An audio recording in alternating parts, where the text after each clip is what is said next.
Hello. So next topic है circular permutation. Circular permutation. तो अब तक क्या हो रहा था? अब तक हम लोग जैसे मान लो ए बी सी डी को अरेंज कर रहे थे, तो ये एक लाइन में थे, तो इसको बोलते हैं रो अरेंजमेंट। इसको बोलते हैं रो अरेंजमेंट, क्योंकि ये एक लाइन में थे। पर अब क्या होगा, सर्कल में होंगे। तो ए बी सी डी, तो क्या फ़र्क है रो और सर्कल में? तो रो में क्या होता है, there is a starting point and there is a end point. पर सर्कल में ना, there is no starting point and there is no end point. तो इसको कैसे करेंगे? तो मान लो मैंने कोई 5 ऑब्जेक्ट लिए, P1 P2 P3 P4 P5। तो अगर ये रो अरेंजमेंट होते पांचों डिफरेंट है, तो कितने तरीके से अरेंज होंगे? 5 फैक्टोरियल। तो आंसर आ जाएगा 120 वेज। तो इनमें से कुछ करके देखते हैं। तो हो क्या रहा है, मैं क्या करूँगा, जो ये आगे वाला है ना, इसको पीछे भेज दूंगा। तो आगे वाले को पीछे भेज दूंगा। तो अब 2 3 4 5 1, फिर 3 4 5 1 2, फिर 4 5 1 2 3, फिर 5 1 2 3 4। अब इन्हीं को ही सर्कल में अरेंज करते हैं। 1 2 3 4 5, 2 1 3 4 5, 3 4 5 1 2, 4 5 1 2 3, 5 1 2 3 4। तो हुआ क्या, रो अरेंजमेंट में ये पांचों डिफरेंट है और ये पांचों इस 120 में काउंट हो रहे हैं। तो इसका मतलब है कि अभी 115 और हैं। तो ये 120 में से वो 5 हैं। लेकिन इन्हीं को मैंने जब सर्किल में अरेंज किया, देखो 1 2 3 4 5, 1 2 3 4 5, 1 2 3 4 5, 1 2 3 4 5, 1 2 3 4 5। तो जब मैंने इन्हें सर्किल में अरेंज किया, 1 2 3 4 5, 1 2 3 4 5, 1 2 3 4 5, 1 2 3 4 5, 1 2 3 4 5, ये पांचों सेम है। ये पांचों सेम है। सेम क्यों है? क्योंकि यहाँ P2 P1 के लेफ्ट में है और P5 के राइट में। सेम यहाँ पर भी है, P1 के राइट में P5 है, P1 के लेफ्ट में P2 है। तो पांचों ही अरेंजमेंट सेम है। किसी भी पर्सन को पकड़ लो, तो किसी भी पर्सन का लेफ्ट राइट अगर देखेंगे तो ये पांचों सेम अरेंजमेंट है। तो कहने का क्या मतलब है कि ये पांचों रो में अलग अलग हैं, लेकिन ये सर्किल में एक ही हैं। फिर ऐसे ही अगर मैं कोई और रो अरेंजमेंट ले लूँ, जैसे 1 3 2 4 5, तो ये इससे और इससे तो अरेंजमेंट है अलग है। तो ऐसे ही इसके भी 5 आएंगे, पर इसका सर्कुलर और इसका सर्कुलर अलग होगा। इन पांचों का सर्कुलर एक जैसा है, पर इसका सर्कुलर और इसका सर्कुलर अरेंजमेंट अलग आएगा। तो इसके भी 5 रिपीट होंगे। तो मान लो number of circular permutation x है और हर सर्कुलर परम्यूटेशन 5 तरीके से एक जैसा ही आ रहा है, into 5 is equal to row arrangements. तो 5 फैक्टोरियल। तो x कितना आ गया? 5 फैक्टोरियल अपॉन 5। तो आंसर आ जाएगा 4 फैक्टोरियल। तो अब अपन इसे जनरलाइज कर देंगे। तो इसको जनरलाइज कैसे करेंगे कि n different things can be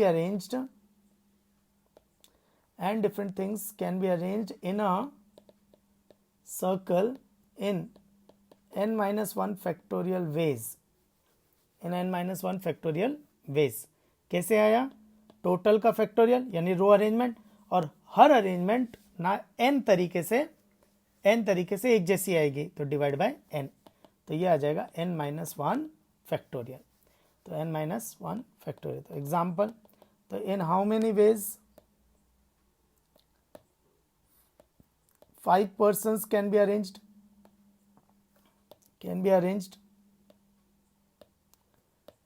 in a circle। तो इन अ सर्कल तो कितना हो जाएगा? 5 factorial upon 5 which is 4 factorial. So answer is 24। Next है कि 1 2 3 4 5, 1 2 3 4 5। अब ये दोनों सर्कुलर परम्यूटेशन अलग हैं। देखो अलग क्यों है, क्योंकि यहाँ P1 के लेफ्ट में है P2, जबकि यहाँ P1 के राइट में है P2, तो अलग हो गया। तो इन दोनों में स्पेशल क्या है? तो इन दोनों में स्पेशल क्या है कि अगर मैं देखूँ तो ये 1 2 3 4 5 है, तो ये 1 2 3 4 5 ऐसा है। तो अगर ये क्लॉकवाइज है तो ये एंटी क्लॉकवाइज है, तो अगर ये क्लॉकवाइज है तो ये एंटी क्लॉकवाइज है। तो ऐसा भी देख सकते हो, it's a mirror image, it's a mirror image. तो इससे एक और चीज पता चली कि in a circular permutation for every clockwise there must be anti clockwise, there must be a anti-clockwise. So for every clockwise there must be a anti-clockwise. इसका ये मतलब हुआ कि हर टोटल सर्कुलर अरेंजमेंट में आधे क्लॉकवाइज हैं और आधे एंटी क्लॉकवाइज हैं। तो आधे क्लॉकवाइज हैं और आधे एंटी क्लॉकवाइज हैं।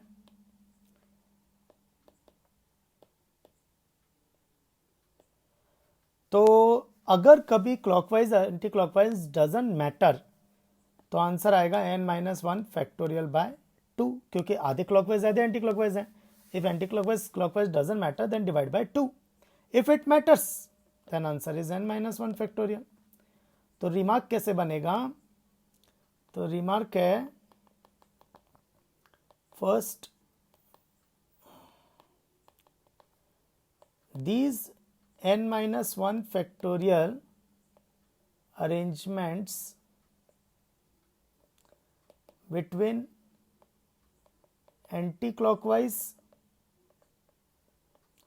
and clockwise arrangements. Second, if clockwise and anti-clockwise arrangements are same, then in that case the number of circular permutations of n different things is n-1 factorial circular half if clockwise anti-clockwise doesn't matter. Next, तो question है कि 5 persons हैं, 5 लोग हैं, 5 लोगों को इस तरह से बिठाना है कि राउंड टेबल में not all have their same neighbours.